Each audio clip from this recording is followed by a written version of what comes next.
ये जो 1947 वाला एक चुबारा देखिएगा, मैं इसकी तफसील आपको बताता हूँ। पहले ये देखिएगा इसकी बालकोनी, जो कि अब बिल्कुल खस्ता हाली का शिकार है। अच्छा, ये इसका बैरूनी मंजर आपको दिखाता हूँ। आप दरवाज़ा इसका देखिएगा, ये बिल्कुल मैं आपको दिखाने लगा हूँ। ये जनाब गांव है गढ़तल। अमीर तरीन हिंदू दीवान और पूरी ख़ानदान यहाँ पर आबाद थे, जिनका बड़ा रोब और दबदबा था।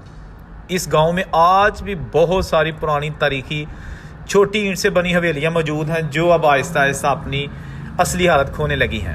मंदिर है जिसकी ऑलरेडी मैं वीडियो अपलोड कर चुका हूँ। तारीखी मंदिर है इस गांव में, बहुत पुराना।